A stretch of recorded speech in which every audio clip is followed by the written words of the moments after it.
starts. Now let's begin. So जैसे कि मैंने आपको बताया कि रीडिंग में आप आज मैचिंग करने वाले हैं और मैचिंग में बेसिकली आप करने वाले हैं क्या, मैचिंग हेडिंग्स। तो यहाँ पे जानने की बात ये जरूरी है कि किसी भी रीडिंग के एक्सरसाइज को आप करोगे तो there are 3 things that you gonna do. What are the 3 things? तो मैं आपको बता दूं, ये करने वाले हैं हम आज। और आज 3 चीजें क्या है, तो यहाँ पे देखो, it's skimming, it is scanning and it is intensive reading. अब मैं आपको जरा स्किमिंग, स्कैनिंग एंड रीडिंग के बारे में समझा देता हूँ क्या है। I asked you question, what is skimming and what is scanning and what, तो आपको जब स्कैनिंग पूछ रहा था तो you were somewhere in doubt, थोड़ा मोड़ा आपका हिला हुआ आंसर आ रहा था। सो लेट्स अंडरस्टैंड स्किमिंग क्या होता है। ठीक है, तो आइए पढ़ते हैं। So Krisha, can you read that for me, skimming? This means quickly reading main features such as topic sentences, headings, subheadings, and generally brushing your eye over a text or any other striking keywords, phrases, sentences, and bullet points. This gives you an idea of where different key information is located in a text. This is very helpful when it comes to locating the answers to questions rapidly. Fine. अब मैं आपको थोड़ा सा ना आसान शब्दों में समझा दूं इसका मतलब क्या है। Skimming is nothing, it's just hovering your eyes over the text. That's it. Just hovering your eyes over the text. Hovering your eyes over the text in form of what? In form of gathering the required information to understand what the paragraph is referring to. समझो बात को? How would you do that?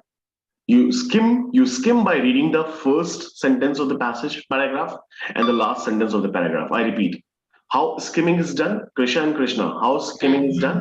Skimming is technically done by reading the first sentence of the paragraph and by reading the last sentence of the paragraph. So when you do this, you know what is the mode of starting and what is the mode of completing the paragraph. So you have an idea then. आपको समझ में आ जाता है कि what this paragraph is talking about. समझ में आ रहा है मैं क्या कह रहा हूँ Krishna? Yes. When you read the first sentence of the paragraph and the last sentence of the paragraph, you come to know at least something about the paragraph, that what exactly it is referring to, what it is talking about. That information helps you. ये क्यों करना है? Why do you need to do skimming? Skimming क्यों करना है? Skimming इसलिए करना है ताकि आप ये समझ पाए कि ये पैराग्राफ मेरे क्वेश्चन में से कैसे लिंक्ड है और लिंक है भी कि नहीं लिंक है। समझ में आ रहा है आपको? लेट्स से हेडिंग्स की बात करना है, हेडिंग्स की बात करना है। हेडिंग्स में आपको बहुत लंबा सा लिस्ट दे दिया होगा, आपने उस लिस्ट को पढ़ लिया। अब आप जब पैराग्राफ पे आते हो, पैराग्राफ पढ़ते हो, इसको स्किम करते हो, तो स्किम करने से आपको पता चल जाएगा ना कि आपके उस लिस्ट में से किसी भी लिस्ट के साथ ये टैली कर रहा है कि नहीं, क्या रिलेटेड है।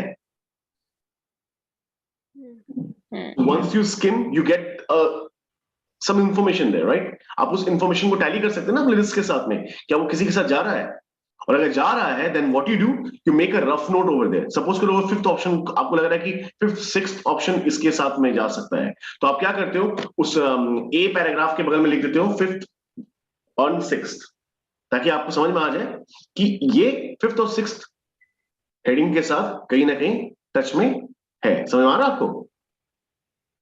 तो स्किमिंग क्या करता है? Skimming does two thing, one, it gives you the brief idea about the paragraph, two, it helps you to locate the question to which it is associated with.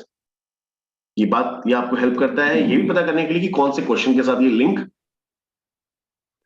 हो सकता है, मतलब किस क्वेश्चन के लिए आपको यहाँ पर आंसर मिलने की चांसेस है। क्या मेरी बात आपको समझ में आ गई? स्किमिंग क्यों करना है और कैसे करना है, क्लियर है? Now the next term is scanning. Scanning क्या होता है पता है? स्कैनिंग, अच्छा स्कैनिंग क्या करता है, स्कैनर क्या करता है, स्कैनर क्या करता है? स्कैनर जैसे हमारा मेटल स्कैनर है, so if it is metal scanner what it will scan, plastic? No, what it will scan, metal ना। अरे यार, अगर मेटल स्कैनर लेके कोई खड़ा है आपके सामने, आपको स्कैन कर रहा है, तो आपकी बॉडी में क्या स्कैन करेगा? वो प्लास्टिक स्कैन करेगा कि मेटल स्कैन करेगा? मेटल स्कैन होगा ना मेटल स्कैनर से। अगर शॉपिंग मॉल में जाते हो तो बारकोड स्कैनर आपका बारकोड स्कैन करता है कि क्यूआर कोड स्कैन करता है? आपके प्रोडक्ट का बारकोड स्कैन करता है ना। आपको समझ में आ रहा है मैं स्कैनिंग का मतलब क्या समझाना चाह रहा हूं? स्कैनिंग का मतलब होता है there is a special input that is being appointed, जिसके ऊपर आप खोजते हो, अपने आंखों को दौड़ाते हो, मतलब समझ में आ रहा है? क्या होता है, आप क्वेश्चन में कीवर्ड्स मार्क कर देते हो, keywords, and when you mark keywords in the question you get to know what are the words that you actually need to look for. मानो एक सेंटेंस इतना बड़ा, उसमें आपने 3 कीवर्ड मार्क कर दिए, द मोर इंपॉर्टेंट कीवर्ड्स, तो आपको पता चल गया ना कि okay these are the words जिसके ऊपर मेरे को अपना रेफरेंस पॉइंट खोजना है. तो आप पैराग्राफ को ना पढ़ नहीं रहे हो, आपकी आंखों में बस सिर्फ वो 3 वर्ड ऐसे फ्लैश कर रहे हैं जिसको आप उस पैराग्राफ में सिर्फ स्कैन कर रहे हो. So you are scanning based on a context, right? You are not scanning throughout, you are scanning based on the context. आपके पास 3 वर्ड है, इसके ऊपर ही आप स्कैन कर रहे हो, उससे ज्यादा आपको कोई मतलब नहीं है. समझ में आ रहा है? समझ में आ रहा है? Let it be name of place, let it be time and let it be number. तो आपको 3 चीज मिल गई आपके कीवर्ड में, तो आप नेम, नंबर एंड प्लेस यही चीज के ऊपर स्कैन करोगे ना, तो आप पढ़ोगे नहीं. आप क्या करोगे, आप नजर सिर्फ, आंखों को सिर्फ उस पैराग्राफ के ऊपर ऐसे दौड़ाओगे उन 3 वर्ड के लिए जो 3 वर्ड आपकी नजर पे हैंग कर रहे हैं स्कैन होने के लिए. आई थिंक आप समझ में आ रहा होगा मैं क्या कहना चाह रहा हूँ. Krishna, is it making sense to you? ठीक है, तो दैट इज स्कैनिंग. स्कैनिंग का मतलब समझ में आया? Scanning is done related to the context. Scanning is not done blindly. Scanning में आपके पास, देखो यहाँ पे साफ साफ देखो, स्कैनिंग में क्या लिखा है, this is when you quickly look over text for a specific item. दिख रहा है आपको? That could be number, that could be name, that could be year, that could be date, that could be time, that could be name, whatever it be. समझ में आ रहा है आपको मैं क्या बोल रहा था? यही चीज मैं आपको कह रहा था. स्कैनिंग किसी स्पेसिफिक आइटम के लिए होता है. मेटल स्कैनर मेटल को स्कैन करता है, मिट्टी को स्कैन नहीं करता. बारकोड स्कैनर बारकोड को स्कैन करता है, क्यूआर कोड को स्कैन नहीं करता. तो स्पेसिफिक आइटम को स्कैन किया जाता है ना. That's how you have to work. अब आपको स्किमिंग एंड स्कैनिंग के बीच में डिफरेंस क्लियर हो गया? Yes. नाउ अब आपको स्किमिंग का पर्पस तो मैंने बता दिया. स्किमिंग में मैंने आपको क्या बताया कि स्किमिंग करना कैसे है, कैसे करना है? By reading the first line, first sentence and the last sentence. याद है? By reading the first sentence of the paragraph and the last sentence of the paragraph you do the skimming. What skimming helps to? Skimming आपको किस में help करता है? To locate the relationship with the question. समझना कि कौन से question के साथ ये लिंक हो सकता है या किससे साथ ये एसोसिएटेड है, किस क्वेश्चन के साथ ये एसोसिएटेड है, पता करने के लिए, है ना? देन जब आपको क्वेश्चन मिल जाता है किसके साथ एसोसिएटेड है, फिर आप क्या करते हो, उस क्वेश्चन पे जाते हो और उस क्वेश्चन के कीवर्ड्स मार्क कर लेते हो. समझ में आ रहा है? क्वेश्चन के कीवर्ड्स मार्क कर लेते हो. कीवर्ड्स मार्क करने के बाद आपको पॉइंट ऑफ रेफरेंस मिल जाता है खोजने के लिए, जिसको उठा करके आप पैराग्राफ पे जाते हो और सर्च करना चालू करते हो, मतलब स्कैन करना चालू करते हो. स्कैन. ठीक है, अब स्कैन करने से क्या होगा, जहां पर आपको ये 3 वर्ड जो आपने खोज के निकाले थे कीवर्ड्स, जहां पे आपको ये 3 वर्ड मिलेंगे, क्या मिलेंगे? एग्जैक्ट वर्ड नहीं मिलेंगे. You will always get either a synonym और अ पैराफ्रेज वर्जन. समझो बात को, कभी भी वर्ड सेम नहीं मिलेगा. अगर क्वेश्चन में रेनफॉल है तो इट माइट बी कि पैसेज में आपको पर्सिपिटेशन दिख रहा है. अगर पैसेज में अकम्प्लिशमेंट है तो इट माइट बी कि क्वेश्चन में आपको विक्ट्री या सक्सेस दिख रहा है. And this is also possible कि अगर क्वेश्चन में रेनफॉल है और पैसेज में दिख रहा है कि the water droplet that straight away falls from the sky fulfilling the water cycle.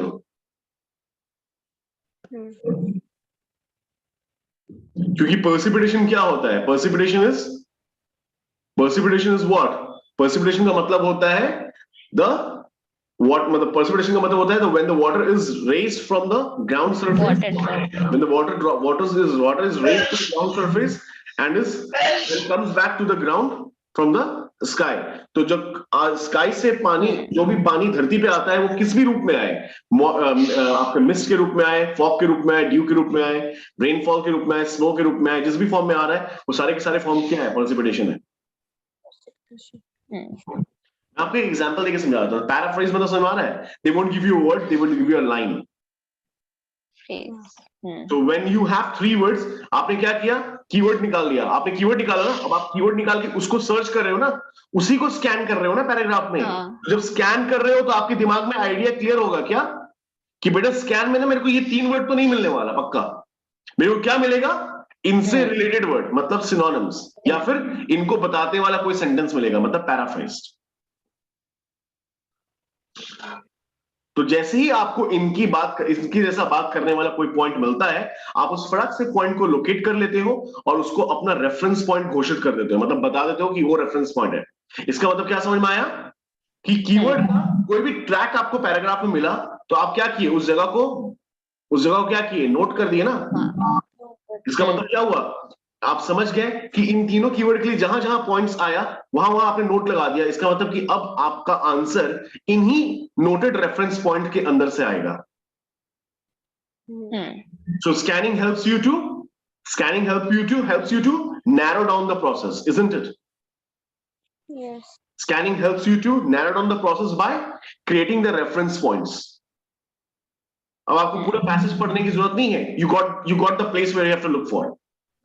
You got the place where you have to look for. आपको पता चल गया यार ये 4th line, 3rd line and 5th line, बस यहीं पे देखने का है। समझ में आ रहा है कृष्णा? Yes, sir.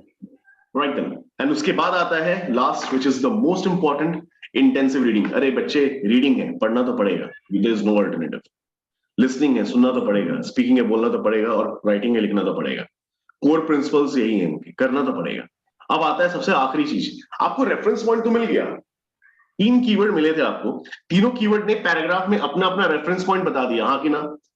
3 कीवर्ड मिले थे, स्कैन करते हुए तीनों ने पैराग्राफ में आपको क्या बता दिया, रेफरेंस पॉइंट बता दिया, उसको आपने नोट कर लिया, आपने नोट मार्क कर दिया वहां पे। अब तीनों आंसर तो नहीं हो सकते, तीनों लाइन तो आंसर नहीं होगा, आंसर तो कहीं एक से निकलेगा, आंसर तो कैलकुलेटिव स्टडी से निकलेगा ना। तो कैलकुलेटिव स्टडी कैसे करोगे, कैसे? बाय इंटेंसिवली रीडिंग इट और नॉट। अब आपको ध्यान से, बखूबी, पूरे जीतो जतन से पढ़ना पड़ेगा ना उसको, अच्छे से, गहराई से, कि what exactly that those extracts, those excerpts are trying to explain, and how can I figure out the answers related to the question. समझ में आ रहा है कृष्णा एंड कृष्णा? पढ़े बिना आंसर नहीं निकलेगा। हाँ, होता है ऐसा कि कई बार स्किमिंग एंड स्कैनिंग, कई बार तो स्किमिंग से ही आंसर आ जाता है, कई बार स्किमिंग एंड स्कैनिंग करते करते आंसर आ जाता है, पर अक्सर स्किमिंग एंड स्कैनिंग के बाद आपको इंटेंसिवली रीड करके ही आंसर आता है। You know why? क्योंकि रीडिंग में डिस्ट्रैक्टर्स होते हैं, डिस्ट्रैक्टर, देयर आर 5 डिस्ट्रैक्टर्स, एंड 5 में से एक डिस्ट्रैक्टर हमेशा आपकी रीडिंग एंड लिसनिंग में होगा ही होगा। एक से ज्यादा हो सकता है पर एक तो मिनिमम होगा। तो डिस्ट्रैक्टर्स आपको क्या करेगा, डिस्ट्रैक्ट करेगा। अगर आपने इंटेंसिवली रीड नहीं किया है, then it's quite obvious that you will choose the wrong answer और the wrong word as an answer और द रॉन्ग ऑप्शन। समझ में आ रहा है? So intensively reading helps you to filter, intensive reading helps you to filter and find out the exact word which the answer which can be treated as the answer. Is that clear? अब आपको समझ में आया 3 mode of reading? ये 3 mode basically steps हैं to get an answer in reading. I hope आपको समझ में आ चुका होगा। Is that clear with both of you? Yes, sir. Right then, तो ये 3 मोड ऑफ रीडिंग है, इसको हम पिलर्स भी कहते हैं। बेसिकली इनके बिना कुछ नहीं होता रीडिंग में, इनको तो आपको करना ही करना है। नेक्स्ट आगे हेडिंग्स देखो, एक बार आप आराम से देखो और अच्छे से देखो, तबियत से देखो। रीडिंग में हेडिंग्स वाले क्वेश्चंस कैसे दिखते हैं, मैचिंग के अंदर हेडिंग्स, मैचिंग हेडिंग्स के क्वेश्चन दिखते कैसे हैं? तो मैचिंग हेडिंग के क्वेश्चन कुछ इस तरह से दिखते हैं। देखो, आपको दिख रहा है ऊपर में एक लिस्ट दिया हुआ है, दिख रहा है आपको? लिस्ट ऑफ हेडिंग्स दिख रहा है? Can you see that? 1 to 9 list है ना, और उनमें से क्या करेगा, कोई एक ऑप्शन को वो सॉल्व कर देगा आपके लिए, और आपको बाकी, यहां पे वैसे क्वेश्चन नहीं लिखा हुआ है, यहां पे हो सकता है क्वेश्चन में लिखा होगा कि find out the heading from A to F या A to G या A to E। समझ में आ रहा है आपको क्या क्या बोल रहा हूं? और ये ABCD आपको कहां दिखेगा? पैराग्राफ में, पैसेज में। पैसेज के हर पैराग्राफ एक लेटर से डिनोट होगा। First paragraph A, second paragraph B, C and then sequentially. समझ में आ रहा है? तो आपको पैराग्राफ से पता करना है कि कौन सा सेक्शन A मतलब पैराग्राफ 1, सेक्शन B मतलब पैराग्राफ 2। तो पैराग्राफ 1 के लिए इनमें से कौन सा हेडिंग आएगा वो आपको पता करना है। पैराग्राफ 2 के लिए कौन सा हेडिंग आएगा। वैसे ही आपको पैराग्राफ 5 के लिए, पैराग्राफ 5 के लिए आपको हेडिंग बता दिया है, कौन सा आ रहा है? 6। आपको समझ में आ रहा है? सैंपल देख के समझ में आया क्वेश्चन कैसे आएगा? कृषा क्लियर हो रहा है? कृषा क्लियर हो रहा है?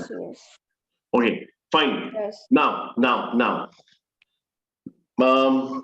ये मैं आपको जो बताने वाला हूं अभी, these are basically the you can say the market rules जो चल रहा है, and ये मेरा स्पेशल रूल है, डेडिकेटेड रूल, ये जो मैंने डिजाइन किया है, these are my design rules.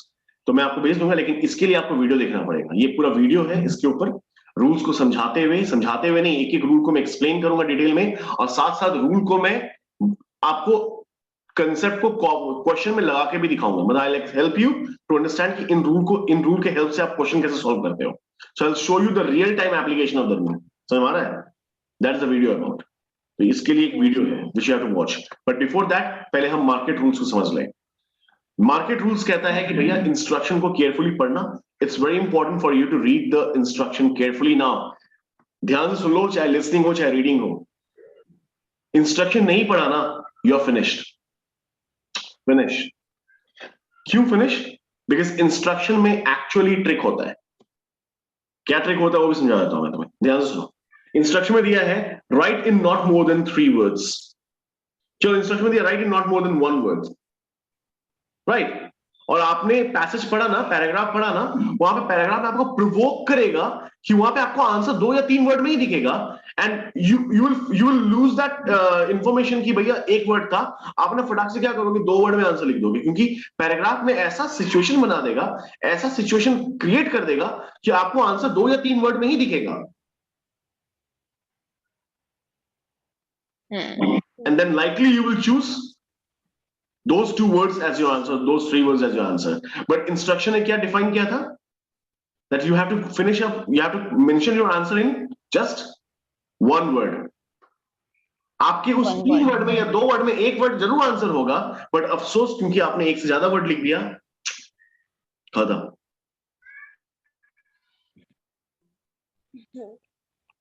आपको समझ में आ रहा है सिवियरिटी?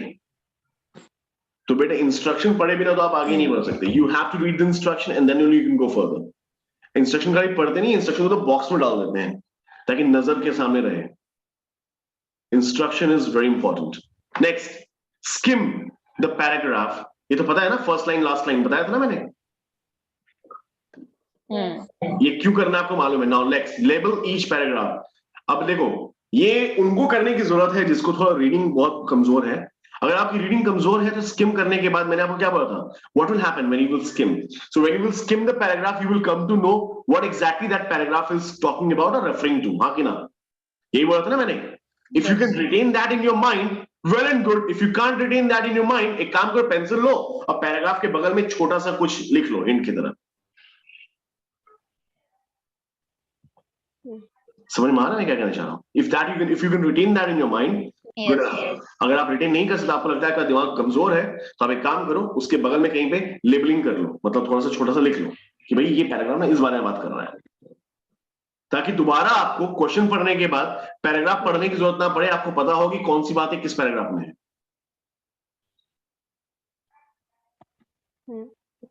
समझ में आ रहा है? तो सेकंड वाला, थर्ड वाला यही वही था. Now next, keywords. कहा था ना मैंने कीवर्ड्स मार्क करेंगे अब. अरे स्किम करने के बाद नेक्स्ट स्टेप तो कीवर्ड ही होता है ना. ये सब मैंने आपको बता दिया है, वही चीजें यहाँ पे. कीवर्ड्स मार्क करने के बाद क्या करोगे? कीवर्ड्स मार्क करने के बाद क्या करोगे? आप सीधे सीधे पैसेज में जाओगे और उसको स्कैन करोगे ना.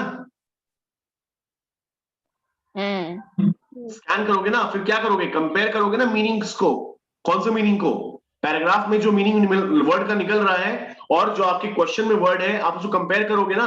क्या वो एग्जैक्ट मीनिंग है, क्या वो मीनिंग रिलेट कर रहा है कि रिलेट नहीं कर रहा है. और अगर रिलेट कर रहा है तो क्या यहाँ पे मेरे आंसर्स हो सकते हैं. And then you will also look at one thing कि यार बाकी ऑप्शन इसके साथ क्यों नहीं जा रहा है. Why only this option is going? Why not the other? मतलब you have to figure out the difference in between the option that you're thinking can be the possible answer and the option that you think cannot be the answer. किसमें समझ में आ रहा है? मैंने आपको क्या बोला था, जब आप फिगर आउट करोगे तो आपको दिखेगा यार 1 या 2 ऑप्शन आपको दिखेगा कि इसके आंसर हो सकते हैं, पर बाकी तो आपको दिख जाएगा कि वो आंसर होंगे ही नहीं, क्योंकि वो करीबी नहीं है उसके. पर वो जो 2 आपको दिख रहे आंसर होंगे, उसमें दोनों आंसर तो नहीं होंगे, एक तो एलिमिनेट होगा. या 3 अगर आपको दिख रहा है, 3 में 2 तो एलिमिनेट होगा. तो जो एलिमिनेट होगा उसका भी आपके पास रीजन होना चाहिए ना. Why are you eliminating those options? मतलब you have to have that information कि डिफरेंस क्या है इनके बीच में, in between the correct one and the one that you are leaving behind. Yes. ठीक है, वो चीज यहाँ पे है, यही चीज को मैं आपको समझाया। तो ये सारी बातें मैंने आपको ऑलरेडी समझा दिया था, उसी को मैंने रिटन फॉर्म में यहाँ पे दे दिया है। क्लियर है? तो अब आप क्या करने वाले हो पता है? Now you are going to actually learn this one. ये मेन है, ये लेकिन दिखने में छोटा है, इसको मैंने डिजाइन किया है, दिस इज माय कांसेप्ट। ये दिखने में छोटा है पर है बहुत काम का। और इसके बाद आप ये वाला देखने वाले हो वहां पे, ये वाला पैराग्राफ आप इसको सॉल्व करोगे। तो एक बात मैं आपको बता दूं, उस वीडियो के अंदर इसकी सोल्यूशन भी है, मैंने लाइव सॉल्व किया था उस वीडियो में इसको, पर आप सोल्यूशन नहीं देखोगे, आप पहले रुक जाओगे। और ये आपको नोट्स अभी मैं भेज रहा हूं, आप इस पैराग्राफ को, इस कंसेप्ट को समझने के बाद, ये कंसेप्ट दिख रहा है आपको, ये वाला कंसेप्ट, दिस वन, इस कंसेप्ट की पूरी एक्सप्लेनेशन जब खत्म हो जाएगी, इस कंसेप्ट का जब पूरा एक्सप्लेनेशन खत्म हो जाएगा, उसके बाद आप जब इस पे आएंगे, आप वीडियो में इस पे आओगे, तो यहाँ पे आपको वीडियो पॉज कर देना है और 2 मिनट आराम से बैठ जाना है। आपको इस वाले पेज को खोलना है जो मैं आपको भेजूंगा अभी नोट्स का, और आपको इसको सॉल्व करना है खुद से, क्योंकि आपने कंसेप्ट सीखा तो आप सॉल्व कर सकते हो। Is it making sense? समझ में आ रहा है? कृष्णा Yes. Yes, yes. अरे आपको पहले वीडियो में सिर्फ यही देखना है, ये इसकी पूरी एक्सप्लेनेशन अच्छे से देखनी है। उसके बजाय आप रिपीट करके देखो, जैसे देखो इसको देखना है। उसके बाद आपको क्या करना है, जैसे वीडियो यहाँ पर आएगा आपको वीडियो को पॉज कर देना है, आपको आगे नहीं बढ़ने देना है। फिर आपको नोट्स पे आना है और इसको खोलना है, and based on whatever you have learn, आपको इसको पहले खुद से सॉल्व करना है। आपको दिख रहा है यहाँ पे क्या क्या सॉल्व करना है? A to G, लेकिन हमारे पास कितना है? A to E है ना। तो आपको कितने आंसर्स निकलेंगे? 5 आंसर निकलेंगे ना, 5। तो आपके पास लिस्ट ऑफ हेडिंग्स कितने हैं? 10 हेडिंग्स कितने हैं? 10। आपके आंसर्स कितने निकलेंगे? 5। तो आपको पता करना है कि इनमें से वो कौन, जैसे ए के लिए कौन सा आएगा, बी के लिए कौन सा आएगा, आपको पता करना है। समझ में आ रहा है? तो पहले आप इसको सॉल्व कर लेना एंड देन वीडियो प्ले कर देना, आपको वीडियो में सोल्यूशन भी मिल जाएगा। मैंने इसको लाइव सॉल्व किया वहां पे, खाली सॉल्व नहीं किया, मैंने बताया है कि ये कंसेप्ट को मैं कैसे इस्तेमाल कर रहा हूं, how am I using those concepts in the practical question. Clear है? और सिर्फ इतना ही नहीं, उसके बाद आपको इसको भी सॉल्व करना है। This is the final question for you. इसके बाद भी एक है, वो है सबसे सीवियर क्वेश्चन, वो मैं बाद में लूंगा। This is the final question. इसका सॉल्यूशन नहीं है, इसको आपको सॉल्व करना है, इसके आंसर्स मैं आपको बताऊंगा। वैसे इसके आंसर्स मेरे पास भी नहीं है, मैं भी इसको सॉल्व करूंगा। इसको मैंने कॉपी करके डाल दिया आपके लिए। इसको आपको सॉल्व करना है। ये दिख रहा है आपको? ये वाला पेज, ये पेज दिख रहा है? A to F है, दिख रहा है आपको? और यहाँ पे हेडिंग्स दिख रहा है आपको? 1 से लेके 9। तो आपको ABCDEF की बात बताना है कि A के लिए कौन सा आएगा, B के लिए कौन सा आएगा, C के लिए, D के लिए, E के लिए, and F के लिए, based on your reading. Clear है? क्लियर है? Yes, sir. Krishna, before I disconnect the call, आपको सब कुछ समझ में आ गया जो मैंने समझाया? क्या आपको क्लियरली समझ में आ गया क्या मैं आपको बताना चाह रहा था? आपको करना क्या है अभी? आपको टास्क समझ में आ गया, what you have to do now?